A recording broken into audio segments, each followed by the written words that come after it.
wabarakatuh. Selamat pagi anak-anak. Pagi Bu. Bagaimana kabarnya hari ini? Baik. Oke, baik. Sebelum kita mulai pelajaran, kita berdoa dulu ya. Ya Bu. Oke, kepada Nadia ibu minta tolong memberi doa. Sebelum mulai belajar, mari kita berdoa. Berdoa dimulai. Selesai. Oke anak-anak, jadi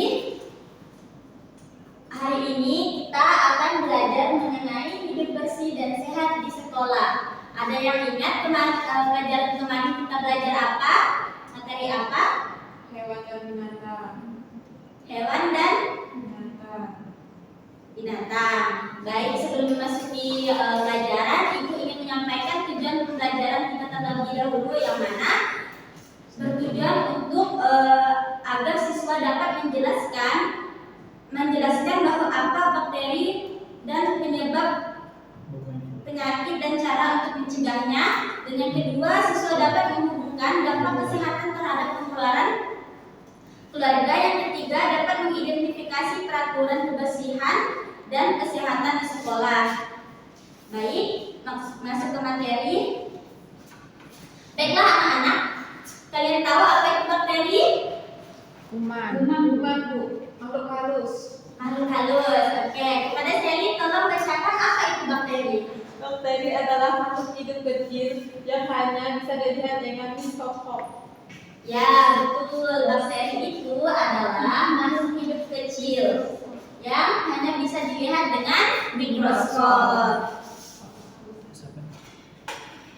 Nah, bakteri tersebut memiliki peran baik dan peran buruk. Apa peran baiknya? Membantu pencernaan, membuat makanan, Terus peran jahat buruknya? menyebabkan sakit baru hari-hari.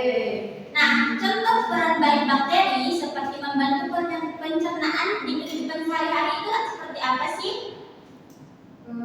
Menguraikan sampah, membuat tempe. Apa yang membuang air besar Bu? Ya, supaya lancar membuang. Penyakit. Ya, yang kedua membuat makanan. Nah, peran baik dari bakteri dalam membuat makanan itu seperti apa? Tape. Apa? Membuat tape. Ya, tape, Tempe. apa lagi? Yogurt.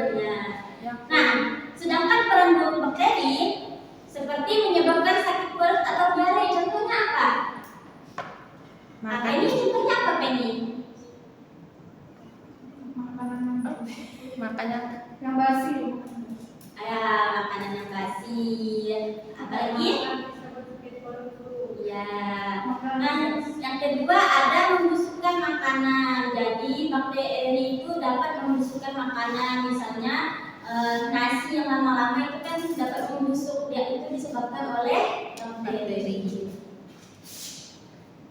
Nah, selanjutnya di sini gambar apa? Orang sedang mati. Ya, jadi orang sedang mandi, dia sedang bermain, mau mandi dan badannya masih kotor. Nah, kalau misalnya kita setelah bermain, kita tidak mandi, maka badan kita akan menjadi kotor. Nah, kalau badan kita kotor, maka dapat menimbulkan apa? Ya, dapat menimbulkan sakit. Nah, selanjutnya, mengapa sakit menghabiskan uang? Ada yang tahu? Karena biaya berobat mahal. Ya, apa lagi? Awalin, apa lagi awalin? Harus begitu. Mengapa sakit bisa menghabiskan uang? transportasi. Memerlukan biaya. Ya, memerlukan biaya, memerlukan uang perjalanan juga kan di rumah sakit. Nah, jadi kita kalau kita sakit itu kita dapat mengeluarkan biaya yang mana itu dapat menghabiskan pengeluaran dalam keluarga juga. Oleh karena itu lebih baik kita untuk selalu menjaga kebersihan agar kita tidak sakit. Nah, selanjutnya, mengapa menjaga kesehatan itu penting? Ada yang tahu? Mengapa kesehatan itu penting untuk menjaga kesehatan Ya, karena supaya kita tidak sakit. Nah, di sini ada contoh aturan kebersihan di sekolah. Apa peraturan yang pertama? Nadia? Buang sampah pada tempatnya. Ayo, apa? Peraturan yang kedua apa? Setelah menulis. Ya, Devi? Jangan lupa merapikan kursi setelah digunakan. Ya, Sally apa Sally? Jangan makan atau minum dalam kelas. Ya, jadi contoh di atas ini termasuk dalam aturan menjaga kebersihan di sekolah. Nah, selanjutnya manfaat dari menaati peraturan kebersihan di sekolah. Nah, di sini terdapat manfaatnya supaya sekolah menjadi bersih dan nyaman. Kalau misalnya sekolah di kelas ini, misalnya ruangan kita kotor, apakah kalian nyaman untuk belajar? Tidak. Ya, tidak, karena merasa terganggu. Selanjutnya, mencegah penyakit menyebar. Jadi, kalau misalnya kelas kita kotor, maka banyak kumannya atau bakterinya. Oleh karena itu, bakteri akan lebih mudah untuk menyebar ke tubuh. Jadi, misalnya kelas kita kotor, jadi misalnya bakteri dari badan ibu nanti lari ke badan bisa dan yang lainnya, jadi menyebar bakterinya. Nah, yang selanjutnya ada manfaatnya untuk melatih disiplin dan tanggung jawab. Kenapa? Ada yang tahu kenapa? Awalin tahu?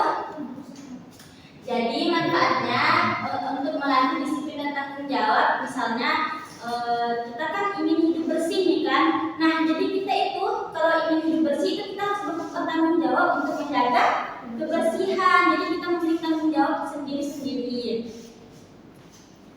Nah, yang selanjutnya adalah peran guru dan teman-teman. Nah, jadi di sini guru akan membantu mengingatkan kita untuk menjaga kebersihan. Tapi siswa-siswa ibu sekalian harus juga saling mengingatkan satu sama lain, termasuk mengingatkan kepada ibu. Misalnya ruangan ini kelas, maka ibu akan menegur kalian semua agar membuang sampah. Oke, baik anak-anak. Apa yang dapat kalian pelajari pada materi kali ini? Menjaga kebersihan di kelas, di rumah. Ya, jadi di sini kita menarik kesimpulan pada pelajaran hari ini bahwa menjaga kebersihan kelas adalah tanggung jawab kita semua. Dengan kelas yang bersih, kita bisa belajar dengan lebih baik dan tetap sehat. Mari yuk kita menjaga kebersihan bersama. Oke, sebelum pulang, Ibu ingin memberikan tugas di rumah. Kalian membuat poster mengenai menjaga kebersihan di lingkungan sekolah dan ajak sertakan orang tua kalian untuk membuat poster tersebut ya. Jadi membuatnya bersama orang tua. Baik, sebelum menutup pembelajaran, Ibu ingin kalian mengecek kebersihan terlebih dahulu. Jika ada sampah dibuang pada tempatnya ya. Ya, sudah Bu. Nah, baik. Sebelum pulang, pimpin doanya silahkan kepada Ayu. Boleh sebelum pulang ada berdoa. Oke, sekian materi dari Ibu. Ibu ucapkan terima kasih kepada anak-anak sekalian karena telah mendengarkan Ibu. Ibu ucapkan wabillahi taufiq wal hidayah. Wassalamualaikum warahmatullahi wabarakatuh. Waalaikumsalam.